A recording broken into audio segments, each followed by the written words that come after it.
those things were so disturbing. I started crying. Like, I was like, Ready? Yep. Let's do it.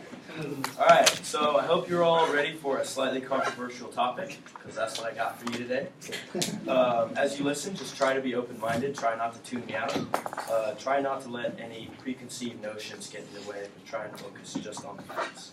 Alright, so should psychedelic drugs be legalized? So first let's talk about what psychedelic drugs are. Psychedelics are compounds both occurring naturally and synthetically, and they produce altered states of consciousness and visionary states. And these often come with various forms of hallucinations. The most common ones are magic mushrooms, DMT, and LSD. So let's talk about the history now. So psychedelics have actually been used for thousands of years, pretty much on every continent, and by many different cultures throughout history. And that includes actually the Greeks and the Egyptians. And these are just some religious ceremonies that have been practiced in different continents. And these actually are, it's a little hard to see, but this is an ancient cave painting, and it actually has people with mushroom heads. These were Mayan statues that people found in the jungles with mushroom heads. This is another kind of psychedelic looking cave painting. So now let's get into some of the negatives. Like any drug, there are negatives. There is the potential for overdose, although it is impossible to overdose on mushrooms. According to psychedelics.com, some potential side effects are heart rate and body temperature increase, loss of appetite, and nausea and vomiting.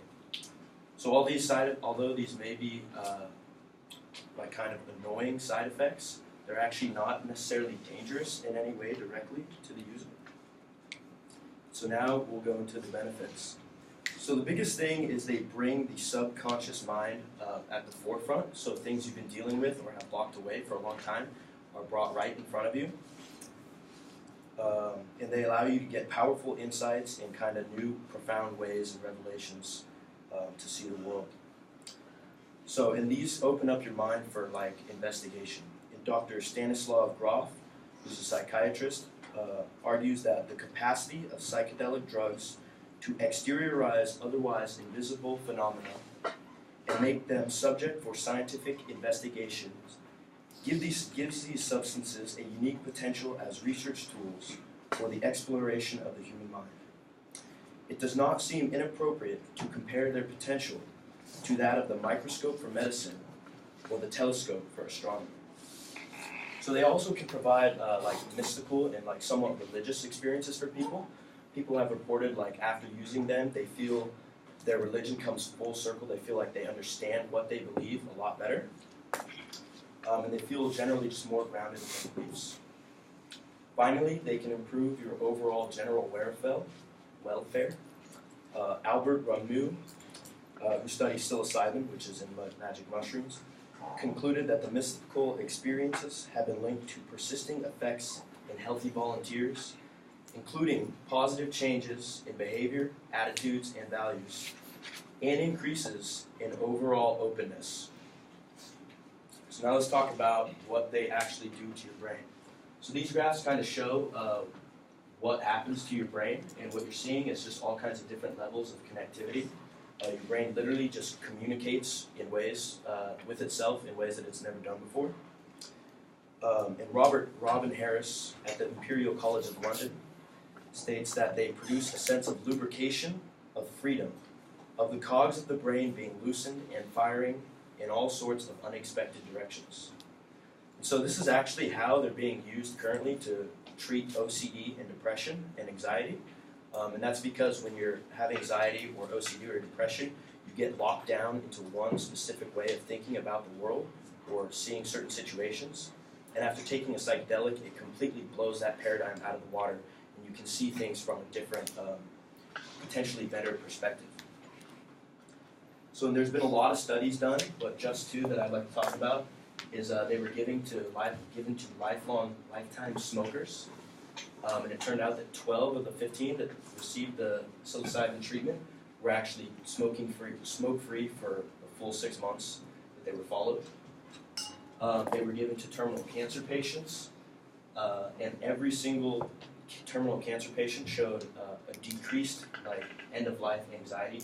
They just felt generally better about the fate that they were soon to meet. And so that begs the question, if they're doing great things and they have this potential to do great things, why are they illegal? So what I've come to discover is that they were outlawed in the 1950s and 60s, and this is a time when people were very set in their ways. It was expected to just get a good job, get married, and get a house with a nice white picket fence.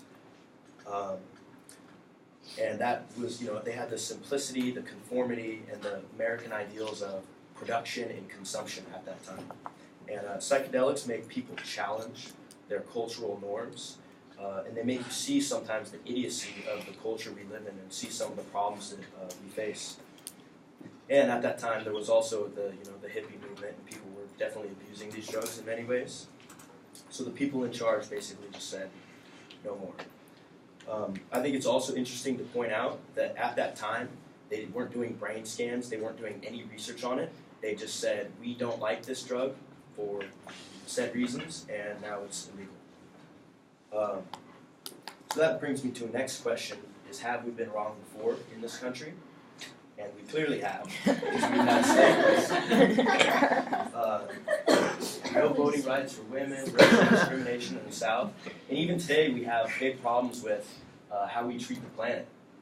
We have been wrong before in the past, and we are wrong in many ways today. So that makes me wonder, could we potentially be wrong about our relationship to psychedelics? So all I want for you guys, I'm not saying go out and go crazy and do a bunch of drugs. That's not what I'm saying. I'm saying just be willing to challenge the cultural norm, and don't let kind of this notion of, since it's illegal, it must be really bad, get in your way. You want to do your own research and challenge things.